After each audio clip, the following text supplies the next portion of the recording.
Hello everyone, welcome back to my YouTube channel. आज होगी 9 अक्टूबर और आज की क्लास में मैं आपको करवाने वाली हूं जो कुमार गौरव सर द्वारा आज 9 अक्टूबर को करंट अफेयर्स की क्लास करवाई गई है। इसका मैं आपको हैंड रिटन नोट्स के माध्यम से रिवीजन करवाऊंगी। इससे आपका टाइम भी बच जाएगा और आपकी पूरी क्लास का रिवीजन भी हो जाएगा। तो चलिए शुरू करते हैं आज की अपनी इंपॉर्टेंट क्लास बिना टाइम वेस्ट किए। क्लास पसंद आई तो लाइक जरूर कर दीजिएगा। तो देखिए आज का अपना क्वेश्चन नंबर फर्स्ट है, हाल ही में मध्य क्षेत्रीय परिषद की 24वीं बैठक कहाँ पर हुई है। तो इसकी 24वीं बैठक हुई है उत्तराखंड के अंदर। तो देखिए सेंट्रल जोनल काउंसिल जो मध्य क्षेत्रीय परिषद है इसका हेडक्वार्टर कहाँ पे स्थित है। तो इसका हेडक्वार्टर स्थित है प्रयागराज उत्तर प्रदेश के अंदर और इसकी 24वीं बैठक ये हुई है टिहरी उत्तराखंड के अंदर। और इसके हेड होते हैं जो भारत के गृह मंत्री होते हैं वो इसके हेड होते हैं और वर्तमान में है अमित शाह। इसके बाद देखिए नेक्स्ट है जोनल काउंसिल जो क्षेत्रीय परिषद है इसकी स्थापना कब हुई थी। तो इसकी स्थापना हुई थी जो 7वां संविधान संशोधन हुआ था 1956, इसके तहत इसकी स्थापना हुई थी। जो राज्य पुनर्गठन आयोग बना था इसके तहत इसकी स्थापना हुई थी और उस समय जो है 5 जो है जोनल काउंसिल बनी थी। तो देखिए इसके अंदर क्या है, 5 बनी थी। कौन कौन सी है, उत्तर पश्चिम, कौन कौन सी है, उत्तर दक्षिण पूर्व पश्चिम, ये 4 तो ये हो गई और एक मध्य वाली हो गई। तो उत्तर वाली का हेडक्वार्टर दिल्ली के अंदर स्थित है, पूर्व वाली का कलकत्ता के अंदर स्थित है, पश्चिमी का मुंबई के अंदर स्थित है, मध्य वाली का प्रयागराज उत्तर प्रदेश पे स्थित है और जो दक्षिण वाली है इसका हेडक्वार्टर स्थित है चेन्नई के अंदर। और इसके बाद जो छठी बनी थी वो है 1971 के एक्ट द्वारा इसकी स्थापना हुई थी। और कौन सी है, उत्तर पूर्वी परिषद है जिसका हेडक्वार्टर शिलोंग मेघालय के अंदर स्थित है। इसके बाद देखिए नेक्स्ट है राज्य पुनर्गठन आयोग, इसका अध्यक्ष कौन थे। तो इसके अध्यक्ष थे फजल अली और इसीलिए जो है इस आयोग को फजल अली कमीशन भी कहा जाता है। इसके अंदर टोटल 3 सदस्य थे। कौन कौन थे, तो फजल अली थे, पणिक्कर थे और हरदीनाथ कुंजरू थे। इसके बाद देखिए भारत का सबसे ऊंचा बांध टिहरी बांध जो कि भागीरथी नदी पर बना हुआ है उत्तराखंड के अंदर। भारत की 100वीं स्मार्ट सिटी यह है शिलोंग जो कि मेघालय में स्थित है। इसके बाद देखिए क्वेश्चन नंबर 2 है, हाल ही में यूरोप का पहला पुनः प्रयोज्य रॉकेट कौन सा है, मतलब रॉकेट म्यूरा 1 किसने लॉन्च किया है। तो ये लॉन्च किया गया है स्पेन के द्वारा। तो देखिए म्यूरा 1 ये एक रीयूजेबल रॉकेट है जिसका उपयोग दोबारा किया जा सकता है और इसको लॉन्च किया गया है स्पेन के द्वारा और ये यूरोप का फर्स्ट रीयूजेबल रॉकेट है और इसका नाम रखा गया है लड़ने वाले बैल के नाम पे। और फिर ये कहाँ पर गिरा है, तो ये गिरा है अटलांटिक महासागर के अंदर। इसके बाद देखिए स्पेन राजधानी है यहाँ के मैड्रिड। मरुस्थल विहीन महाद्वीप कौन सा है, तो ये है यूरोप महाद्वीप। टाइटन जहाज जो कि अटलांटिक महासागर में डूब गई थी ये ओशन गेट कंपनी का था जो कि यूएसए की कंपनी है। इसके बाद देखिए अटलांटिक महासागर इसका आकार है एस शेप के जो है ये महासागर है। क्वेश्चन नंबर 3 है, हाल ही में चर्चा में रही वल्कन 2020 परियोजना का संबंध किस देश से है। तो ये संबंधित है इंग्लैंड यूके से संबंधित है। तो देखिए वल्कन 2020 तो इसको लॉन्च किया गया है इंग्लैंड यूके के द्वारा और ये वर्ल्ड की मोस्ट पावरफुल लेजर है और इसका कार्य स्टार्ट हो चुका है और 6 साल में ये कंप्लीट हो जाएगी। और फिर देखिए इसका जो वल्कन 2020 इसका नाम रखा गया है, क्यों रखा गया है, क्योंकि ये 20 गुना अधिक शक्तिशाली है और 20 किलो जूल ये आउटपुट देने वाली है। इसके बाद देखिए लीगो इंडिया ये कहाँ पे स्थापित की जाएगी, तो ये हिंगोली महाराष्ट्र में स्थापित की जाएगी। आदित्य L1 ये कौन से रॉकेट से लॉन्च किया गया है, तो ये PSLV C-57 के द्वारा लॉन्च हुआ है। चंद्रयान 3 इसको लॉन्च किया गया है LVM-M4 रॉकेट के द्वारा। किसके द्वारा लॉन्च किया गया है, LVM-3 M4 रॉकेट के द्वारा और इसको बाहुबली रॉकेट भी कहा जाता है। इसके बाद देखिए क्वेश्चन नंबर 4 है, 19वें एशियाई खेलों में भारतीय दल ने कुल कितने पदक जीते हैं। तो इसमें भारत ने 107 पदक जीत लिए हैं। तो देखिए 19वें जो एशियन गेम्स है इनका आयोजन हुआ है हांगजो चाइना के अंदर और ध्वजवाहक थे इसके अंदर। जब इसका प्रारंभ हुआ था इसके अंदर उद्घाटन में ध्वजवाहक थे हरमनप्रीत है और लवलीना जो है इसके अंदर ध्वजवाहक थे उद्घाटन समारोह में। और समापन समारोह कार्यक्रम के अंदर जो है इसके ध्वजवाहक थे PR श्रीजेश जो कि हॉकी टीम है इसके गोलकीपर है। इसके बाद देखिए भारत ने कुल पदक जीते 107 जिसमें से 28 गोल्ड है, 38 सिल्वर है और 41 ब्रॉन्ज मेडल है। इसके बाद देखिए इसमें रैंक फर्स्ट रैंक पे है चाइना, सेकंड पे जापान है, थर्ड पे साउथ कोरिया है और फोर्थ रैंक पे है इंडिया।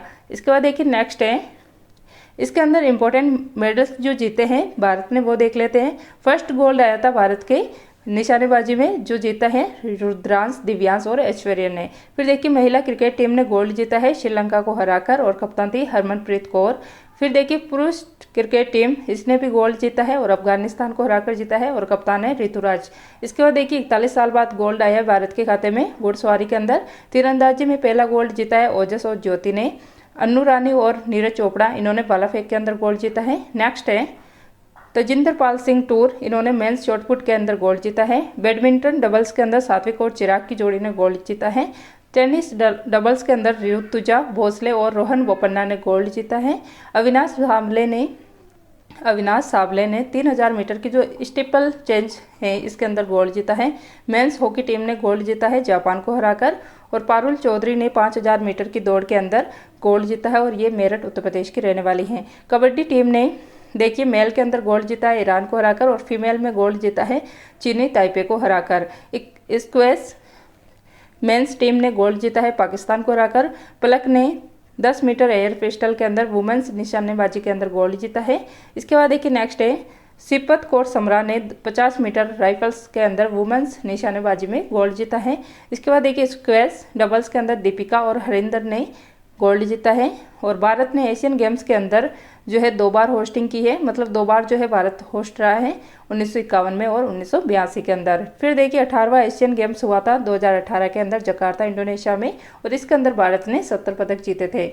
इसके बाद देखिए नेक्स्ट है क्वेश्चन नंबर 5, हाल ही में Asia Pacific institute for broadcasting development AIBD का अध्यक्ष किसे चुना गया है? तो इसका अध्यक्ष चुना गया है भारत को। तो देखिए Asia Pacific institute for broadcasting development, इसका हेडक्वार्टर कुआलालंपुर मलेशिया के अंदर स्थित है। स्थापना हुई थी 1977 के अंदर और भारत जो है इसका तीसरी बार इस बार होस्ट बना है। इसके बाद देखिए तो इसका भारत होस्ट बनेगा, इसकी घोषणा जो 21वां सम्मेलन हुआ था पोर्ट लुइस मॉरिशस के अंदर, इसके अंदर इसकी घोषणा कर दी गई है। और इसके अध्यक्ष कौन है? इसकी अध्यक्षता की गई थी गौरव द्विवेदी के द्वारा, जो कि प्रसार भारती के CEO है। इसके बाद देखिए SCO 2023 के हेड कौन है, मतलब होस्ट कौन है? भारत है। ICC वर्ल्ड कप 2023 इसका भी होस्ट भारत है। G20 2023 का होस्ट भी भारत है। वायुसेना व्यवस्था का होस्ट भी भारत है, भारत के अंदर हुई है। हॉकी वर्ल्ड कप इसका भी होस्ट जो है भारत है और इंटरपोल की बैठक ये भी भारत के अंदर हुई है। इसके बाद देखिए क्वेश्चन नंबर 6 है, भारतीय वायुसेना का 91वां स्थापना दिवस समारोह कहाँ पर आयोजित हुआ है? तो ये प्रयागराज उत्तर प्रदेश के अंदर हुआ है। तो देखिए इंडियन एयरफोर्स, तो 8 अक्टूबर 1932 को इसकी स्थापना हुई थी। उस समय इसकी स्थापना रॉयल एयरफोर्स के नाम से हुई थी और इस बार जो है इसका 91वें नंबर का स्थापना दिवस समारोह मनाया जा रहा है। और इसके अंदर एयर शो हुआ है प्रयागराज के अंदर, जो बमरौली वायु सेना स्टेशन है यहाँ पर हुआ है। और जो एयरफोर्स परेड है इसकी हेड है महिला, जो कि नाम है इनका शालिजा दामी।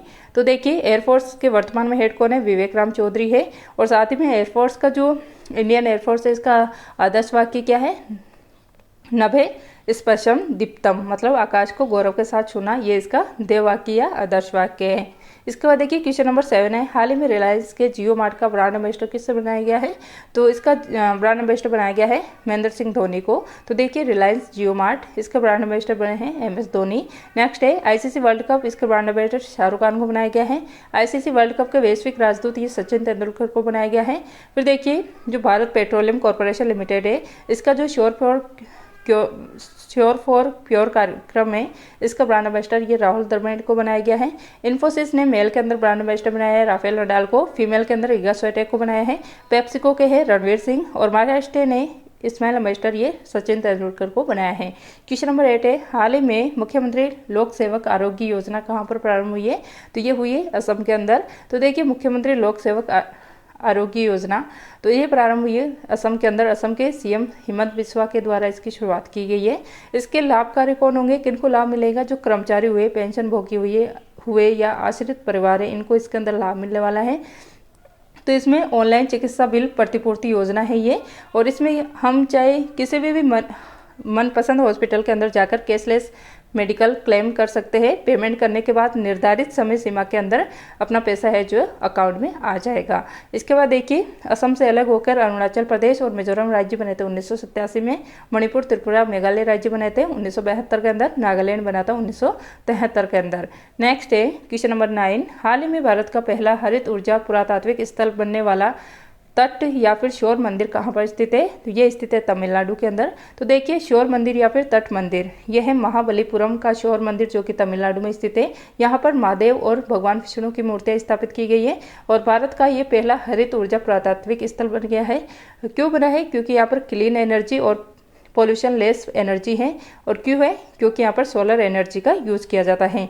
इसके बाद देखिए नेक्स्ट है, भारत का पहला 24x7 सौर ऊर्जा संचालित गांव है ये मोढेरा जो कि गुजरात का है। भारत का फर्स्ट सौर सिटी ये है सांची मध्य प्रदेश। भारत का फर्स्ट सोलर एनर्जी संचालित मंदिर ये है कोणार्क सूर्य मंदिर जो कि ओडिशा में स्थित है। इसके बाद देखिए क्वेश्चन नंबर 10 है जो कि मोस्ट इंपॉर्टेंट है आज का क्वेश्चन।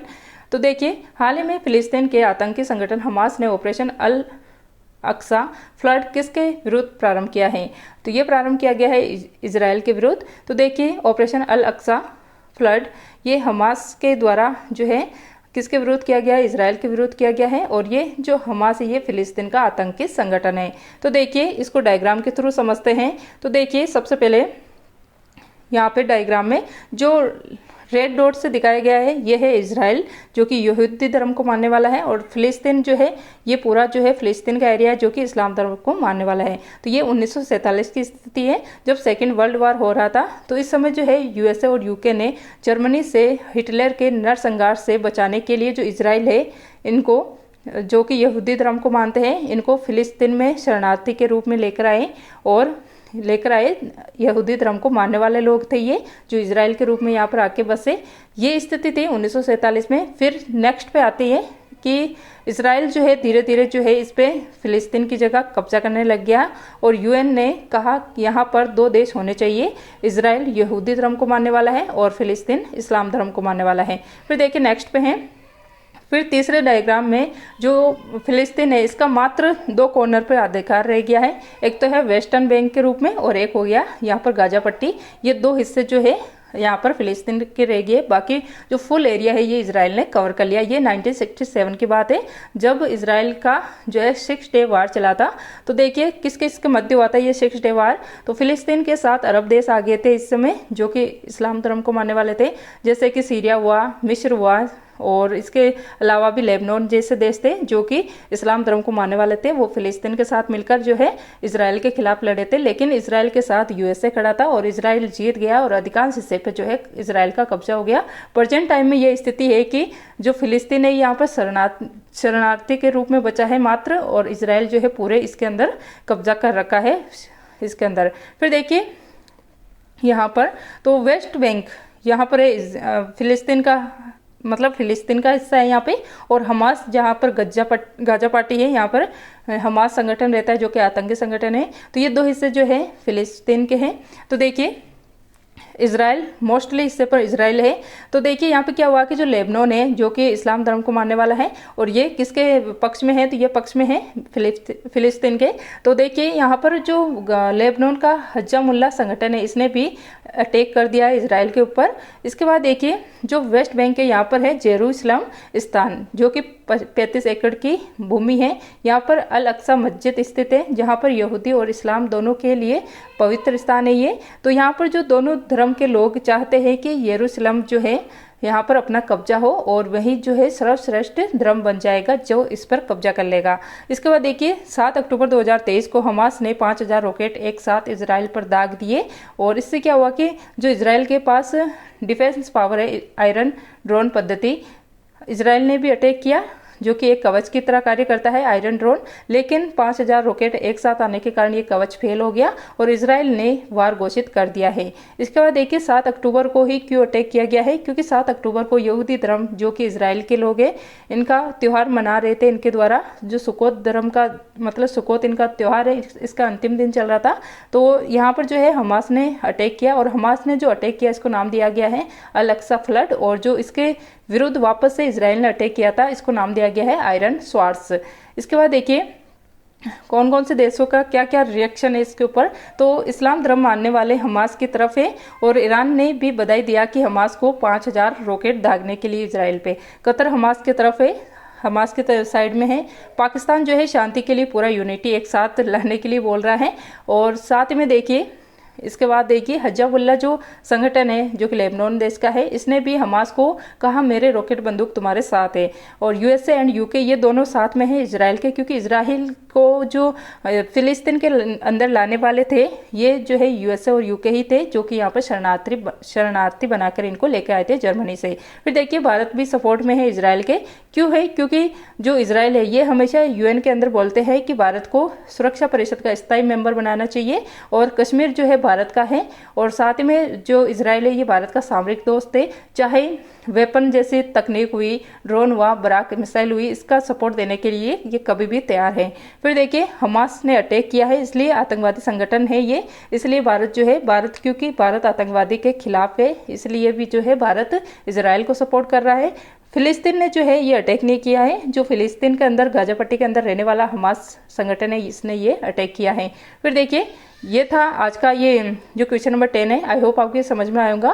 फिर देखिए क्वेश्चन नंबर 11 है, 16,000 व्यक्तियों द्वारा बोली जाने वाली पश्चिमी बंगाल की टोटो भाषा है विलुप्त के कगार पर। तो ये थे आज की अपनी क्लास। आई होप आपको ये क्लास पसंद आई होंगी। अगर आपको ये क्लास अच्छी लगी तो ज़्यादा से ज़्यादा शेयर कर दीजिएगा, लाइक करना ना भूलें, और साथ ही में कमेंट करके बताना आपको ये क्लास कैसी लगी है। आपको जो ये वॉर चल रहा है फिलिस्तीन और इजराइल का, इसके बारे में क्या राय है, तो कमेंट करके ज़रूर बताइएगा। मिलते हैं नेक्स्ट क्लास में। क्लास देखने के लिए थैंक यू।